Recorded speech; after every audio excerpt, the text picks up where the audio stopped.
Well, welcome. My name is John Blaze. I'm the director of the Flagler Museum. It's a pleasure to see you all here this afternoon. This is the 25th annual Whitehall Lecture Series, and the goal of this series is to give us a broader understanding of America's Gilded Age and all the various events and topics that we could touch on. And that's been going on now for 25 years. I don't think we're going to run out of subjects. This lecture series for several years now has also been webcast live. And so I want to welcome those who may have joined us through the Opal Room. It's the online programming for all libraries. I think that's what Opal stands for. So I want to welcome those who've joined us via the internet live for this lecture. They'll not only get to hear the audio, they'll get to see the slides being presented just as you do, and they may have questions just as you may after the lecture.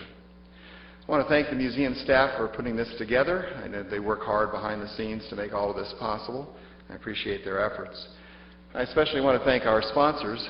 The sponsors make our programs possible here at the museum, as does the support of the members and contributors to the museum. Many of you are members, I know, and I thank you for your support. Iberia Bank is our lead sponsor for this lecture series, and the Palm Beach Post is also a sponsor. And if you get a chance to thank representatives from those organizations this week, I hope you will. Thank them for helping to make programs like this possible. I want to take just a second to let people know that this is the time to turn off your cell phones. And if you happen to sneak through past my staff with your audio tour wand, you may want to turn that off as well, or actually turn that in to one of the staff so that we don't accidentally interfere with the AV system. And you should each have found at your chairs a season program guide as well as a postcard for the upcoming lecture, next week's lecture.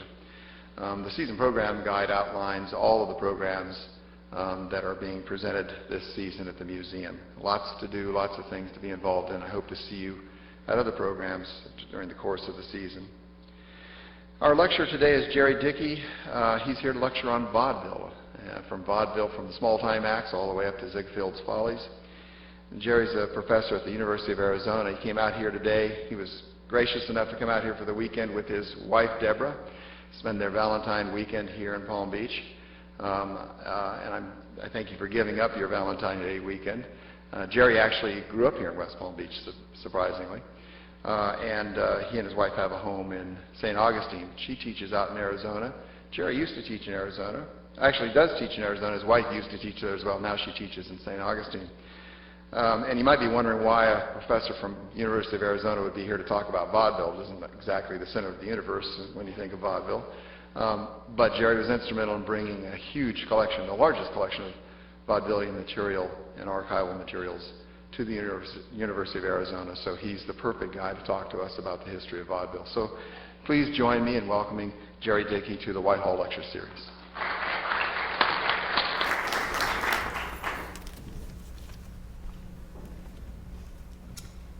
Good afternoon. It's a great pleasure to be here with you this Valentine's Day weekend. Thank you, John, and Allison and Danielle and all the staff at the Flagler Museum who helped bring me here for this glorious weekend. During the span of a half century, from 1880 to 1930, America saw the rise and fall of a unique form of theater called vaudeville. Managers of the vaudeville established industry standards and practices that form the basis of what today we know as show business. They discovered, standardized, packaged, and distributed live entertainment throughout well-regulated circuits of theaters throughout the country, effectively establishing one of the first modern chains in corporate America. Through the variety of its acts, vaudeville also may be seen as a snapshot of our national character of the late 19th, early 20th centuries, above all serving as a testament to American ingenuity and creativity. If we remember vaudeville at all today, we tend to think of the many stars that went on to have successful careers in radio, motion pictures, and later television. Individuals such as W.C. Fields, Fred Astaire, Jack Benny, Mae West, the Cowardly Lion, Burt Lahr, Ethel Waters, and Milton Berle, just to name a few. Vaudeville was the school in which they learned how to make America laugh and cry. It served as America's entertainment of choice as the nation moved from 19th century Victorianism to 20th century modernity. In my presentation today, I'd like to focus on those two things. One, the business part of show business, and second, the creative individuals who made vaudeville what it was. Vaudeville was essentially variety entertainment. It was a collection of between 5 and 9 diverse acts on a shared bill without any common theme. In the years following the Civil War, variety shows found a home mainly in concert saloons, as you see here. Essentially a tavern that provided entertainment on the side, concert saloons contained small stages upon which singers and comedians performed before a largely male, cigar-smoking audience. Most unaccompanied women in concert saloons were employees of the saloon itself, and they served variously as waitresses, dance partners, entertainers, and even sometimes prostitutes. By 1872, 75 to 80 concert saloons existed in New York City alone, but they really spread out throughout the entire nation. Back out in Arizona, in Tombstone, the Birdcage Theater is an example of a famous concert saloon. The individual often credited as the father of vaudeville was Tony Pastor.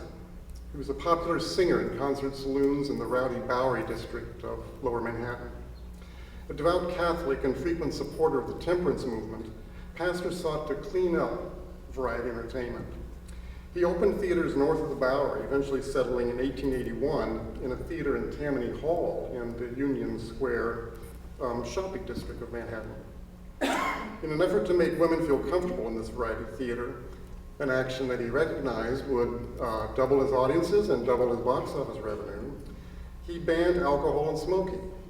He also instituted one night a week as ladies' night, and he gave away door prizes such as silk dresses and sewing machines. Under his guidance, variety emerged from the rough and tumble atmosphere of the male concert saloon to an entertaining night out for the whole family. And while Pastor may have set a new standard for variety amusements, it really fell to two businessmen to transform it into an actual industry. Benjamin Franklin Keith, who you see here on the left, and Edward Albee on the right. If you know theater and the contemporary playwright Edward Albee, this is Edward Albee, the playwright's grandfather by adoption. Keith and Albee were friends from their early days working together in the circus, and they formed a partnership that revolutionized variety entertainment. Keith and Albee made very quick money by offering variety acts in an upstairs lecture hall and a dime museum that they operated in Boston. And in very quick order, they started purchasing theaters and started billing variety as vaudeville, which was a term of, it still really is a term of uncertain origins, but they felt it added a sort of high-class air to variety, and they liked that. Beginning with the new theater in Boston and moving to Providence, Philadelphia, and New York in 1893, Keith built the prototypes for what would become a large circuit of lavishly designed theaters. Following Pastor's lead, Albee insisted that the vaudeville shows remain clean and respectable. He and Keith used to post rules for performers, rules that said that their act would be canceled immediately if they uttered words like slob or son of a gun or holy gee on stage. Albee enforced these rules by notifying performers of offending words or actions.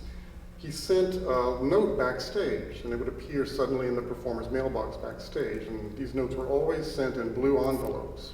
So if a performer went back and grabbed a blue envelope out of the mailbox, they knew immediately that they did something wrong. And it's from this practice that we associate the term blue with anything risque or suggestive. Such an insistence on decorum earned Keith's theaters the nickname the Sunday School Circuit. Not surprisingly then, Keith and Albee favored booking acts of a wholesome and patriotic nature. A prime example of this was a family act known as the Four Cohans, a featured act at Keith Theaters for over 20 years. George M and Josephine, the children of the act, you see them on the left of this photo, started performing in vaudeville when they were under 10 years old.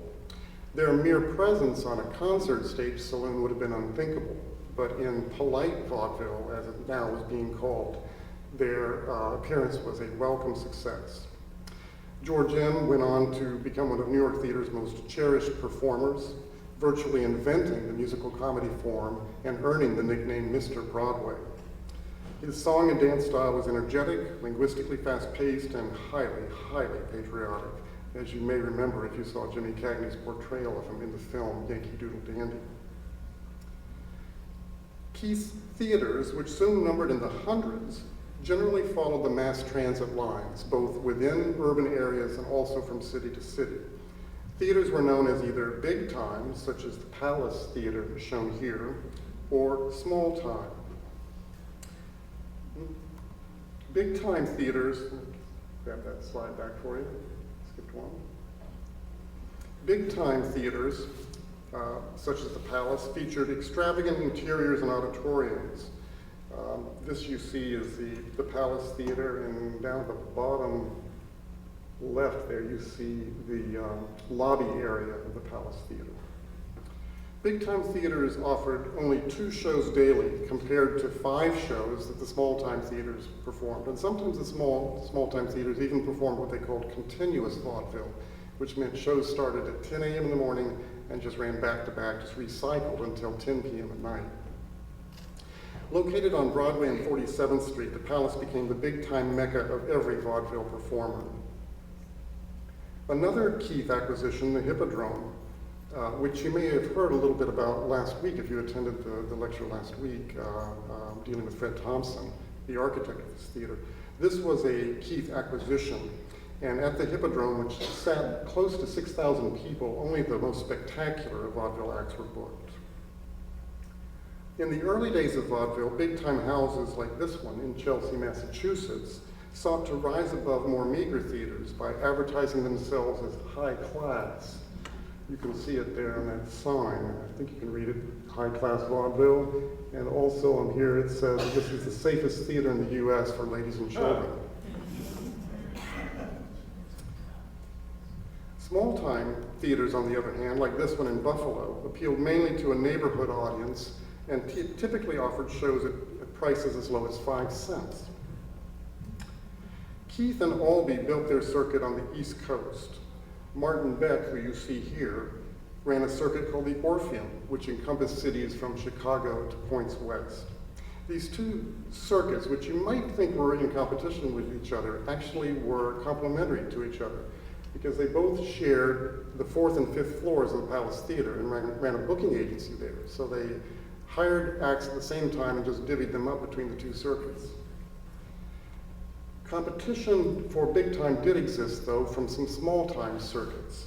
Alexander Pantages on the West Coast ran a whole ring of small time theaters. Theaters so ill-equipped that Groucho Marx referred to them at one point as semi-medieval. Here you see a theater that Pantages built for gold miners in Klondike, Alaska.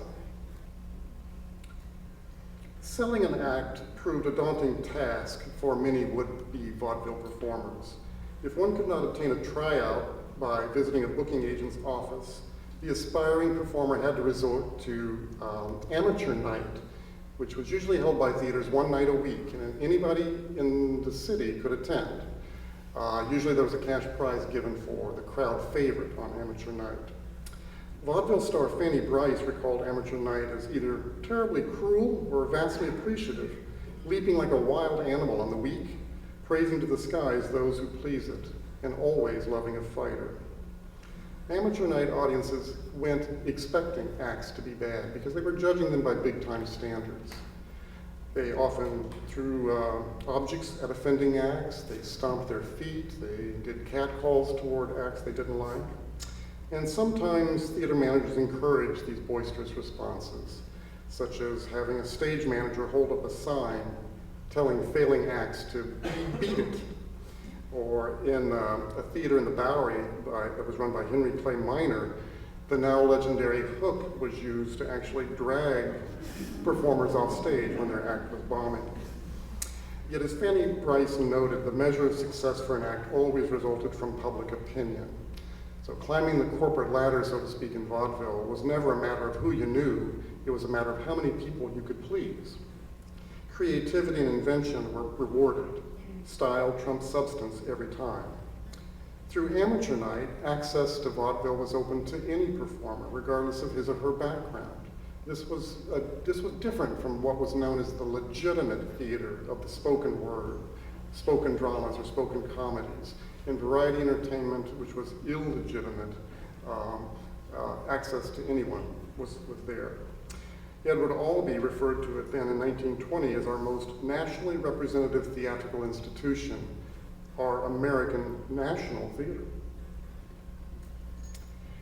For many from the working class, vaudeville was seen as a means to a better life, an escape from manufacturing work and menial labor.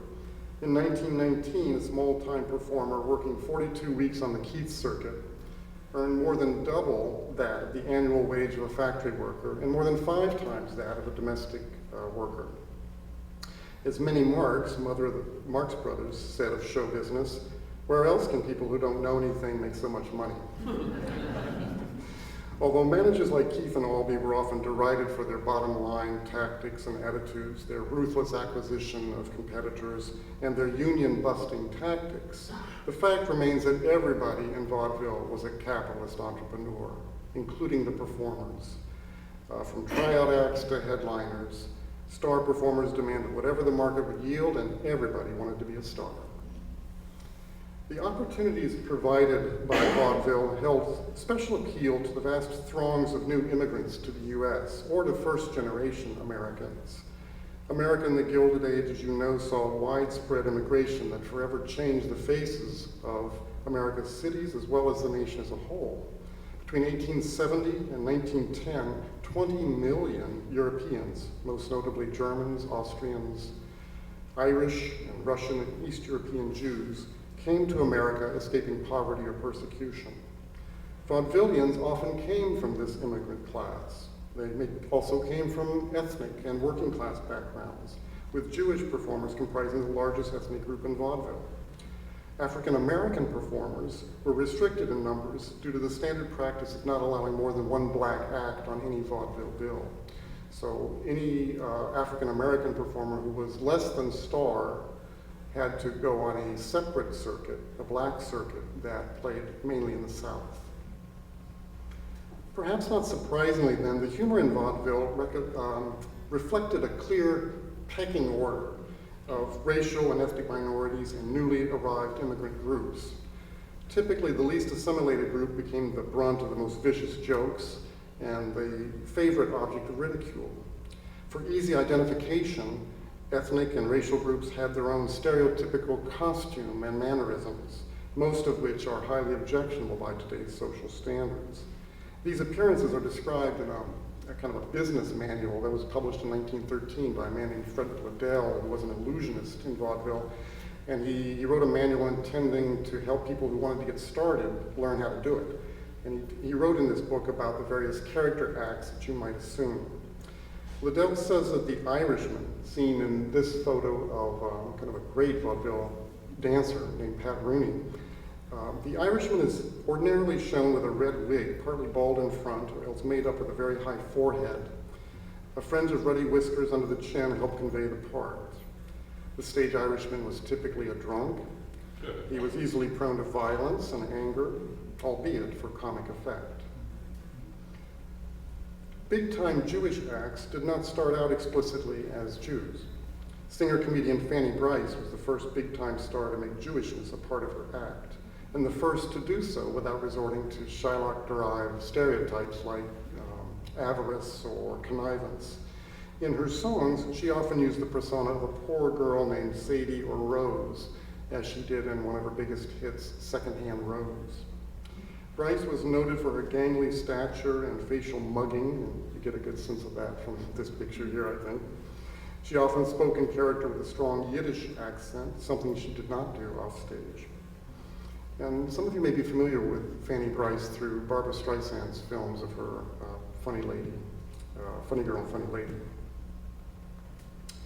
The most famous Dutch or German act was that of Weber and Fields. Joseph Weber and Lou Fields were two Jewish men who in their youth developed comic character types, first of Irish, then black characters, and then eventually they settled on German characters named Mike and Meyer. Here they are in costume. The German character type is identified in Liddell's business manual as usually made up of a flaxen hair wig. He's rather fat and has a bunchy beard at the point of his chin. And he also encourages performers to use ruddy body color and to rouge the cheeks.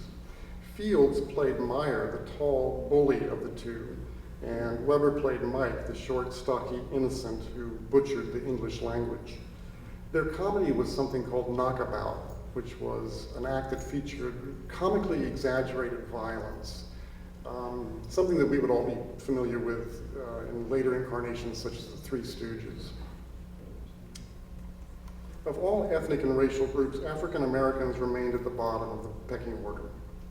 Liddell writes that burnt cork is the standard color for this part.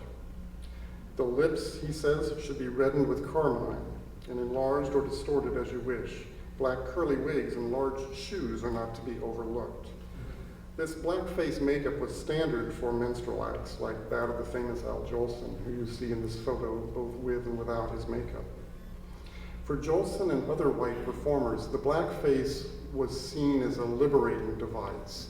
Jolson often talked about blackface as making his performances more demonstrative, more emotional than what he could do without the blackface. And if you remember some of his famous songs like Swanee and Mammy, you know, he really poured his heart out underneath this blackface mask. For African American performers, however, the blackface was a restrictive symbol of racial discrimination that continued into the Jim Crow era. Ironically, when blacks first started gaining professional employment as entertainers, and they started really in the minstrel acts of the mid-19th century, most of them only achieved popularity when they put on the blackface mask. And this remained true for the most famous African-American performer of vaudeville, Burt Williams, who you see on the right of this screen. Burt Williams was a West Indian, very light-skinned individual, but really only found favor when he put on the blackface mask. He's often referred to as the Jackie Robinson of showbiz because he broke the color barrier. He also talked about the limitations placed on his performance by this blackface. If I were free to do as I like, he once wrote, I would give both sides of the shiftless darky, the pathos as well as the fun. But the public knows me for certain things, and if I attempt anything outside those things, then I'm not known as Burt Williams. Rather than ridiculing his race, however, Williams emphasized the comedy that his character experienced. And it was the same kind of comic situation that might happen to any poor man, not necessarily a black man. I'm the Jonah man, he once said. The man who, even if it rained soup, would be found with a fork in his hand and no spoon in sight. He was a brilliant comic. W.C. Fields said he was the funniest man he ever saw. As his stature grew, he was able to drop the blackface, and he was hired by Ziegfeld, Florenz Ziegfeld, amidst protests, by the way, to star in Ziegfeld's annual Follies musical review, and that was really a status symbol for all performers, that if you were booked by Ziegfeld, you had hit the top of your performance. Williams' success paved the way for many African-American performers, like the very athletic dance team of the Nicholas Brothers that you see here on the left, and Bill Robinson, the actor-singer that many of us still remember from Shirley Temple movies. You know, if you remember he and Shirley Temple dancing up and down that staircase, you know, that was one of his specialty dances. Although vaudeville was distinctively American, Europe played a vital role in its success and growth. Always seeking to add an air of class to vaudeville, managers imported European stars such as the dramatic actress Sarah Bernhardt. When Bernhardt toured America in vaudeville, she performed excerpts from her most famous roles, dramatic roles. She commanded $7,000 a week salary, which was exactly twice as much as any American headliner got at that time. And to give you a little sense of perspective, $7,000 a week by today's standards is right around $160,000 a week. So the European stars did much to elevate the status of American performers, because once you kind of set that salary cap for Bernhardt, Americans started asking for something similar. Another great European import was Harry Lauder, He was a Scottish balladeer. He was really well known by American audiences before he even came to the United States. And this is because the invention of the gramophone and the Victrola made his music widely accessible. And so when he finally did come on tour in vaudeville in the United States, audiences would not let him leave the stage. He played encores for over an hour. And his songs were particularly appealing to immigrant populations because they spoke of the nostalgia for a mother country, the pain of separation, of leaving loved ones behind, and also the great optimism of coming to a land of opportunity. And those songs just struck a chord with audiences of the Gilded Age. Many performers took years of trial and error to create and refine a successful act. This is a photo of a singing quartet that started out under the nickname the Four Nightingales. Does anyone recognize any of the performers in this act? Yes, absolutely. This is an early photo of the Marx Brothers, around 1915. Left to right, you've got Harpo, Zeppo, Chico, and Groucho. Of course, this is how we know them a little bit better. Between 1910 and 1915, the Marx Brothers could not interest a booking agent in their act. So what they did was they toured the country with their mother from town to town. Harpo Marx talked about it this way. He said, "We had no itinerary in those days. We took the train until we came to a town. We got off the train. We walked to the local theater. We made a deal for a percentage of the box office. We plastered the town with posters announcing our show. We opened. We prayed for the best." And both he and Groucho both talk about being pelted by all sorts of vegetables, bricks at one point, tobacco juice, you name it. For Mae West, who you see here, the development of her act began as a child performer. And in her early teens and early 20s, she performed with a whole bunch of different small singing and dancing acts. We really know her better as her act evolved once she started adding some jokes with sexual innuendo to her routines. According to Mae West, it was her fear of audience rejection that led her to adopt an air of indifference in her act, which when combined with the sexual innuendo and a physique that she once called curves in motion, she had a winning combination. Another way to perfect an act was to pick it up from a parent. Irish comedian and clog dancer Pat Rooney, who you saw in that slide earlier, the standard Irishman, he taught his act to two succeeding generations of Pat Rooneys, Pat Jr. and Pat Sr. His daughter Julia Rooney, who you see on the right, was also a song and dance star in her own right. But Pat Rooney raises an interesting question, and that is, what did vaudeville performers do who had a life on the road? And particularly for couple acts, if they had children, what do you do with the children? Well, for Eddie Foy, the great comedian, you just, as soon as you have a kid, you just keep adding the child into the act. And Eddie Foy and the Seven Little Foys was one of the hottest box office acts in vaudeville for about 10 years. Here's a photo of another family act. Does anyone recognize the famous film performer in this photo? Yes, in the back. Oh, good guess. No, not Mickey Rooney, but it is the kind of child actor on the right. That's Buster Keaton. Buster Keaton joined a family act known as the Three Keatons. Later it was the Four Keatons. Again, they just kept adding people into the act. George and Myra Keaton had a knockabout act. Joe's acrobatic comedy was based upon his stereotype of the drunken Irishman, the easily angered drunken Irishman.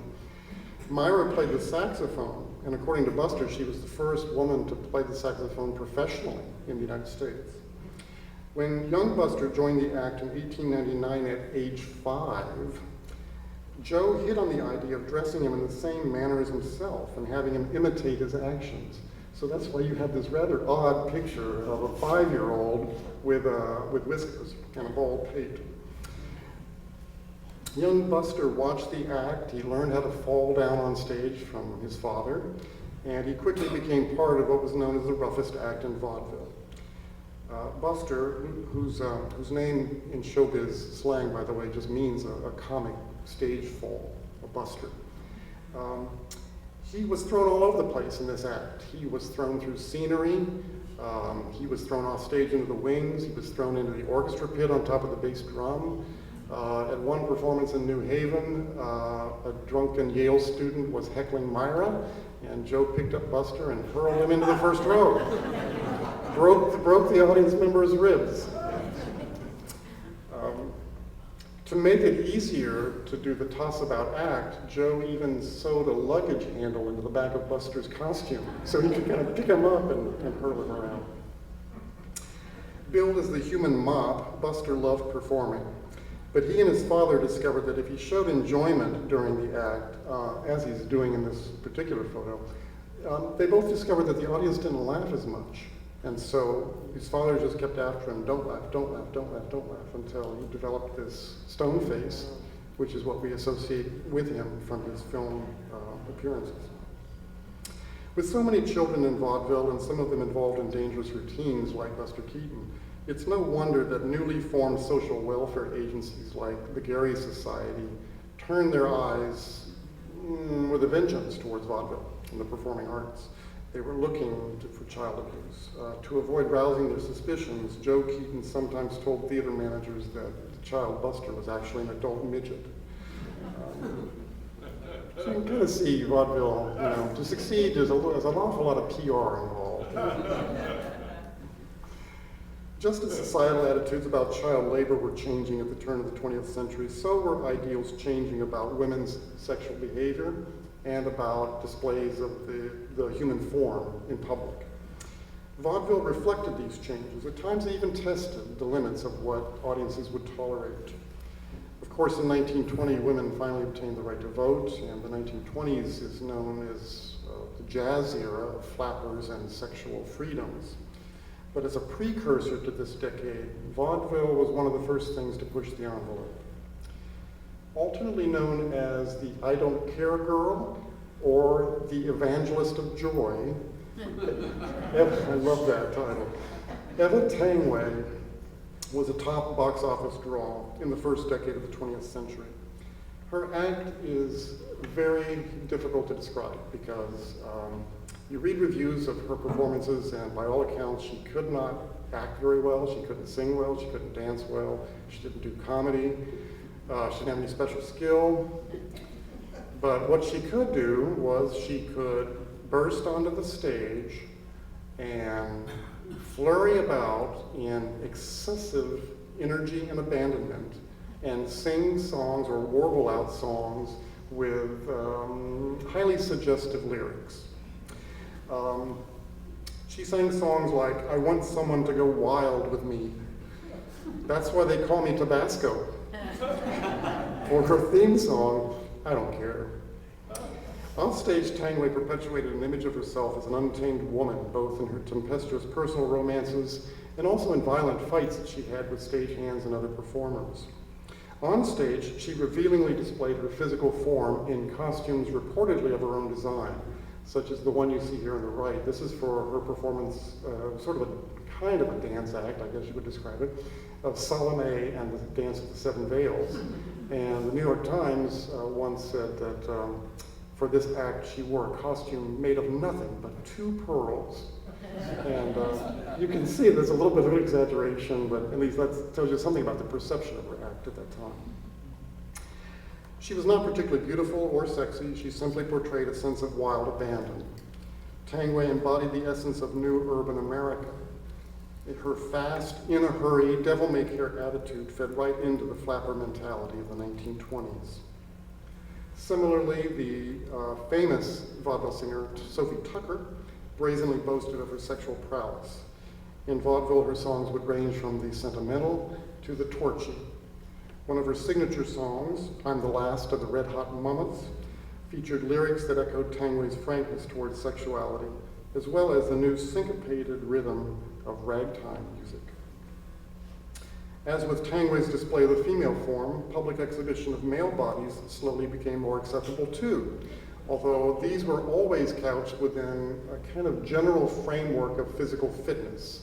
What you see here is the strongman Eugene Sandow, and his act consisted of doing Herculean feats of strength, followed by invitations for ladies in the audience to come up on stage and feel his muscles. While women singers and dancers pushed the envelope in terms of sex, women in male-female comedy teams often stayed within a much more restrictive stereotype.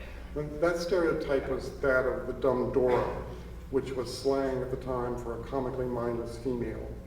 The epitome of this comic stereotype was Gracie Allen, Burns and Allen. No matter how hard he tried, Burns could never penetrate Gracie's logic. A quick sample of their patter will probably remind you of one of their routines. George says, "You know, you're too smart for one girl." Gracie says, "I'm more than one." "George, you're more than one?" Gracie, "My mother has a picture of me when I was 2.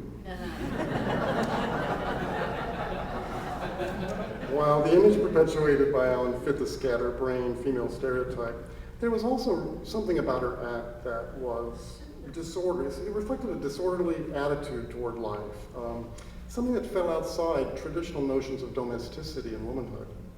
Gracie lived somewhere within a world of her own creation. She may have been the 1920s equivalent of the dumb blonde joke, but in her onstage act with George Burns, there was never any doubt as to who held the upper hand. Vaudeville also contributed to the modern era's redefining of traditional gender roles through its love of illusionists. And when I say illusionists, I'm not just talking about magicians like Harry Houdini, who was very big on vaudeville. And you'll probably, if you come back next week to hear the lecture, I think you'll probably hear quite a bit about Houdini and other magicians of the era. But by illusionists, I also mean cross-dressing illusionists.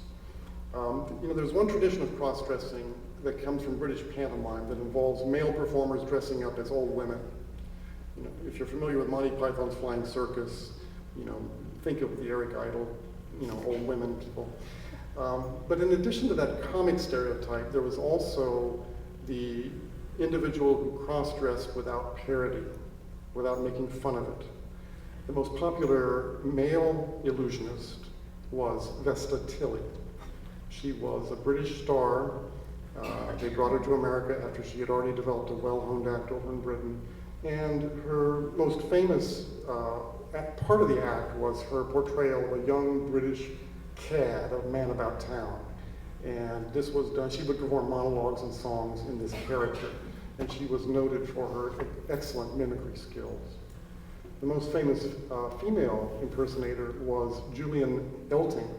He was usually billed on stage just as Elting. He often went to great lengths to say that he got no pleasure whatsoever out of dressing as women. It was just something he did really well. So you can see in public relations photos, he tried to portray himself doing all sorts of masculine things, like painting houses and stuff like that. But on stage, he was viewed by audiences as the epitome of grace and beauty. And both Elting and Vesta Tilley made fortunes. The competition for new talent among vaudeville managers was intense. Managers and scouts scoured the country and really the world for new talent. One manager took a novel approach, and that was to put on stage non-show business celebrities that were already famous because of appearances in the newspapers and the press. This particular manager was Oscar Hammerstein, seen here. Oscar Hammerstein is the grandfather of Oscar Hammerstein II, who was part of the collaborative team Rodgers and Hammerstein that wrote musicals like Oklahoma and Sound of Music, many of our favorites. Oscar Sr. and his son Willie famously promoted anything, whether or not it was good, whether or not it was even real. One example was on top of their Victoria Theater in New York City, they promoted a new roof garden theater, the Paradise Roof Garden, which was, in the days before air conditioning, billed as being cooler than the indoor theater during the summer months. Well, the only problem was when they took a thermometer up there, they realized that it wasn't any cooler at all. But not deterred, the Hammersteins simply hit upon the notion of heating the elevator leading to the roof. So audiences got off the elevator and boy, it felt good. The Hammersteins also gained fame for promoting the freak act. And this is not a carnival freak or not a carnival sideshow. A freak act in vaudeville just meant any notorious or famous person. And one such freak act presented by the Hammersteins was Helen Keller. You see her on the far left there, and her teacher, Annie Sullivan. Helen Keller, although she was deaf and dumb, she was a huge box office hit. What she did was she just fielded questions from the audience, and her teacher, Annie Sullivan, would translate them, interpret them for Helen, and Helen would respond. Helen loved performing in vaudeville. She felt it helped advance the cause of blind and deaf individuals throughout the country. The Cherry Sisters, whom the Hammersteins promoted, are a different story. You see two of them here. There were actually four sisters. Three of them went into, I guess you would call it show business. They started performing in small-time theaters, and they were, by all accounts, just horrible. They did moralistic sketches, and they sang preachy songs. And everywhere they performed, audiences threw things at them. The Hammersteins convinced them that they should come to New York and perform, and they really shouldn't bother about people throwing things. That's just rival acts who were jealous of their success and enlisted people to throw things. So Hammerstein booked them at the Victoria, he billed them as America's worst act, and he set up a net in front of the stage to catch eggs and anything else that would be coming along. And this is, it's inventive, but it's also a little disturbing, because although the Hammersteins booked many great acts, with the Cherry Sisters, they were just kind of a step above the Romans in the Colosseum throwing Christians to the lions. I mean, they knew it was going to be a disaster. In that 1913 how-to manual that I mentioned earlier, Frederick Liddell mentions that there are 90 different types of vaudeville acts. And then he says there are more, thousands really, that don't fit any of those 90 types. So all those other thousands were lumped together under one label called nut acts. Singers' midgets were one such nut act. Singers' midgets were 18 to 20 midgets from Austria and Hungary, and together they put on a vaudeville show in and of themselves. They had a baby elephant, they had dogs, a pony, they boxed together on stage, they did short plays, they did musical numbers, and then of course we know them for later achieving some fame as the Munchkins in the film The Wizard of Oz. But the Singers' midgets were the epitome of the nut act. And nut acts were novelties, and nut acts were really, really good box office. The beginning and the end of vaudeville may be traced in part to the rise in popularity of the lavish musical revue. The revue typically featured topical comedy sketches, musical numbers, and extravagant settings. The finest of these revues was the annual Ziegfeld Follies, staged by Florenz Ziegfeld on Broadway stages from 1907 to 1931, and then they were performed sporadically after his death up until the 1950s. Here you see Ziegfeld at a rehearsal. Unlike vaudeville and its more risque counterpart burlesque, the various acts of Ziegfeld's Follies were unified by an overall theme. They were also unified by Art Deco set designs by Joseph Urban. And they also were unified by Ziegfeld's meticulous attention to detail. Ziegfeld grossed huge sums of money from the early years of his Follies. This is a picture of him here in Palm Beach in the 1920s at a costume ball. That's him on the right. But his fortune was reinvested in the Follies, and every year he tried to top himself. So he spent more and more money on the Follies until, unfortunately, he died nearly destitute. His business card read Impresario Extraordinaire, and he built his reputation as a promoter of sophistication and elegance, as well as a discoverer of female beauty. Marjorie Farnsworth wrote a book on the Ziegfeld Follies, and in it she says, in place of 20 girls of varied ages, some of whom could sing a little, some dance a little, Ziegfeld would have 120 girls whose figures would be as provocative as their faces. Tall, stately girls, radiant with youth and draped in priceless costumes of furs, gems, laces, ribbons, and flowers. If that should conjure up any images of the Las Vegas Showgirl, that's probably pretty accurate, because the Vegas Showgirl is really a direct descendant of the Ziegfeld girl. The success of the Follies and similar rival revues offered an alternative for vaudeville's top stars. Fanny Brice appeared in the Follies more than any other performer, 7 times. Burt Williams appeared 5. Eddie Cantor, W.C. Fields were also regulars, as was Will Rogers, who you see here.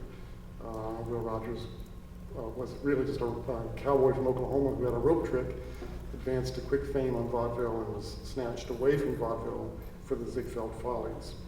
Why did these performers go to Ziegfeld? It's because, one, they got better salaries. Two, they only had to do one show instead of two, which they normally do on big time. And three, they could do a whole season in New York and not have to travel. Whereas with the other big time theaters, you did a week by week engagement until your box office appeal started running out, then you went on the road to finish your contract.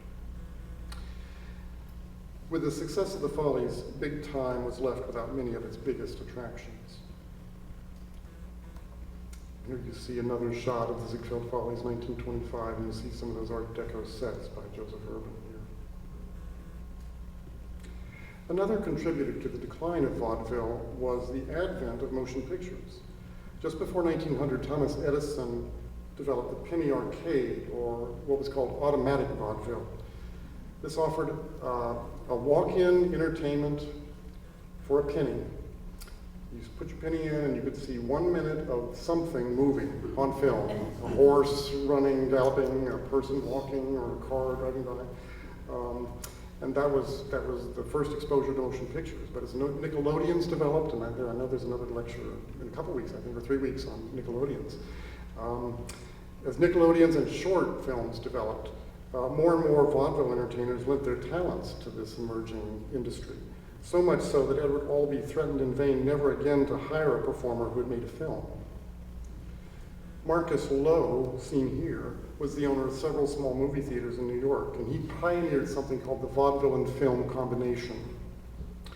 This kept vaudeville alive further into the 1920s than it may have done otherwise. Basically what the combination was a series of short films interspersed by vaudeville acts. Vaudevillians hired by Lowe hated it.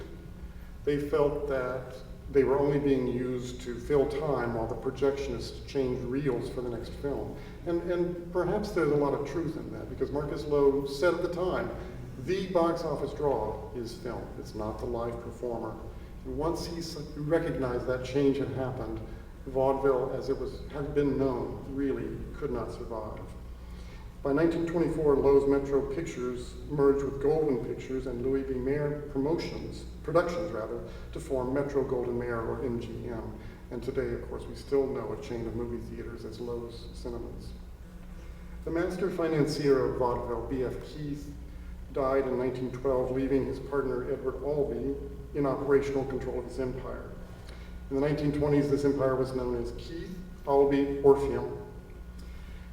In his typical manner, Albee sought to strong-arm competition from managers of motion picture houses rather than find ways to adapt vaudeville. In particular, Albee butted heads with Joseph P. Kennedy, father of JFK, head of a film company called the Film Booking Office, which was a partner with the Radio Corporation of America. Kennedy had attempted to buy a bunch of theaters from Albee in order to use them as motion picture houses, and Albee brusquely rebuffed the offer. So in 1928, Kennedy went back door and bought stock in the Keith Albee Orpheum Corporation from a business partner of Albee's. And once he had majority interest in the company, he got rid of Albee, renamed the company the Radio Keith Organization, or RKO, and Edward Albee retired to Florida, where he died here in Palm Beach in 1930. The era of vaudeville was over. By 1928, there were only 4 theaters that offered live vaudeville without film.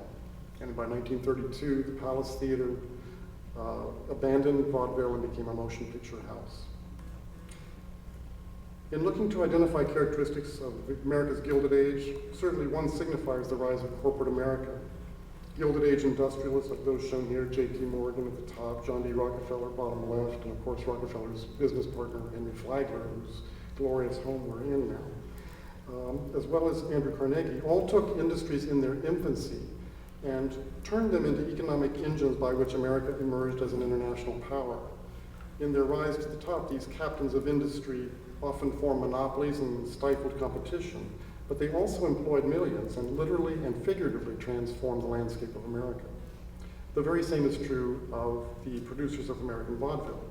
Their accomplishment, for good or ill, was to establish a standardized product and a means of distribution for that entertainment, to take it out of a local, regional identity and give it to America on a national scale. While these theater managers were primarily interested in entertainment for profit, the form that they created, vaudeville, had some unintended consequences for American society. On vaudeville stages, Americans witnessed an emerging panorama of different cultures, ethnicities, and sexual representations. Vaudeville may be viewed in many respects as a theatrical realization of the melting pot, that cherished ideal of President Theodore Roosevelt's. Vaudeville's pastiche of quick-changing acts and overall speedy tempo reflected a new urban America where the city, and not the farm or small town, dictated standards for living. In conclusion, the spirit of vaudeville may still be seen today. Some historians have posited that the television viewing experience is, at its core, variety entertainment. The restless American desire for something new or different may now be fulfilled by the push of a button on a remote control instead of by a stage manager with a hook. The popularity of television shows like American Idol or America's Got Talent still demonstrate the public's love for a gifted unknown, and for watching that unknown rise to meteoric fame, a specter that seems to confirm the rags to riches ideal that is so deep at the heart of America. Finally, digital technologies and the internet, from affordable video cameras to YouTube, offer the same prospect for the independent performer or producer as vaudeville did. That is, open and near instantaneous access to a mass audience. While the face of vaudeville may seem to belong to a different era, it really helped usher in a now global entertainment industry that in its spirit and commercialism is particularly American. Thank you very much.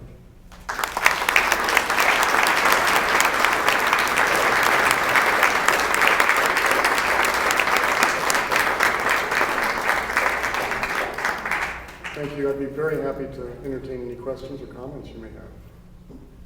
Yes, sir. On the poster that you had previous to this one, Yes. could you identify some of those people? Oh, I think goodness. It was, Bob Hope and, If I can pull that back up here. Where do you see Bob? Bob Hope would be with the fedora hat just below the two top hats. Is it? You're talking about this individual here? Yes, yes. No, no. Frankie Faye is up here. He's one of the, you see one kind of left over here. He was one of the, sort of the precursors of the Bob Hope. He was the individual who established the MC for variety, the person who would kind of string the acts together by offering narrative comments and wisecracks about acts. Okay. Are those the Nicholas brothers, with the top hat? Yes, up top there, yes. Have you seen them perform on film, the Nicholas Yes, brothers? yeah, they're wonderful. Absolutely incredible. And the woman's face in the middle above Arcade House, is that Fanny Brice? No? If I recognize that woman? Sorry? Ethel Merman, yeah. Other questions?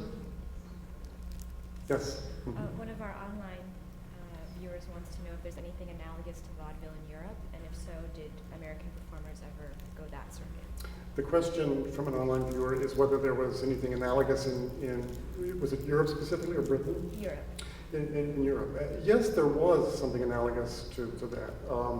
Britain had the music hall, the British Music Hall, which, although it contained variety acts like vaudeville, it was in its spirit a little closer to that concert saloon audience that I talked about at the beginning of this presentation, because it tended to be rather boisterous, kind of a smoke-filled auditorium, and it encouraged active participation from the audience in terms of singing along with the performers and that kind of thing. The French theater also had variety entertainment. Most theories about the word vaudeville itself stem from France. That there's one theory, for example, that it's from the French words Vaudevillain, or voice of the city.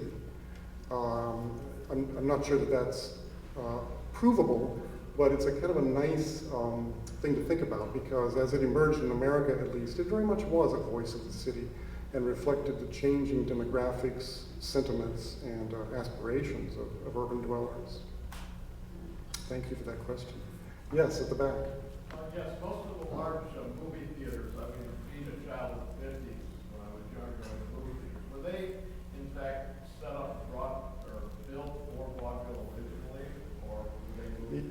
The question is, many of the movie theaters from the 1950s, were they set up for theaters originally, or do they stem from vaudeville origins? Many of them stem from vaudeville.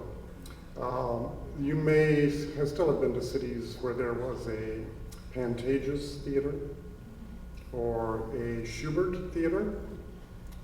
Schubert theaters around the country. The Schuberts were one of the producers of variety entertainment and Follies-like shows until they moved more in the area of legitimate theater, so-called legitimate theater. But they set up chains of theaters all across the country. So many of what we see today, there's still, many key theaters are still in operation. You can still see the Palace Theater also, 47th and Broadway. It's still there. It's not used as a theater at this moment, but you can go, it's like part of a hotel. You can go into the lobby and see the lobby of the theater. It's still been preserved as it was at that time. And the little area in front of the Palace Theater, it used to be in the 19-teens and 20s, they called that area, that kind of triangular sidewalk area in front of 47th and Broadway, they called that area the beach, because that's where performers used to walk up and down when they were out of work, and they'd be looking for a booking agent or a partner to develop an act with. And that's still kind of a hotbed of entertainment if you go to Broadway today, because that's the location of the TKTS half-price ticket booth, right? So, yes, sir. I remember movies, and I forget their names when I was young, which was, the theme in the movie was Vaudeville Bill? Yes, sir. I forget the name of those, but so I guess there were a biography of some of the actors from that era. I remember in some of the movies they would like reinvent themselves in some of the fascinating movies. Yes. Sometimes it was just a frantic search. They didn't want until they wound up on Skid Row or something. The comment is really about the development of acts after the decline of vaudeville and the transformation of acts as they went into film. And yes, you're quite right. Many performers never made that switch. Frank Fay, who I mentioned earlier, that popularized the MC role, he could never really adapt to motion pictures or radio. Never really found an audience there. He was married to Barbara Stanwyck, and some of you may know this, that it's believed that A Star is Born film is the story of Frank Fay and Barbara Stanwyck, that her meteoric rise to fame in motion pictures coincided with his rapid decline from a headliner act to somebody who really couldn't find work. So it was something that performers had to adapt to, or they didn't survive in the business. Yes?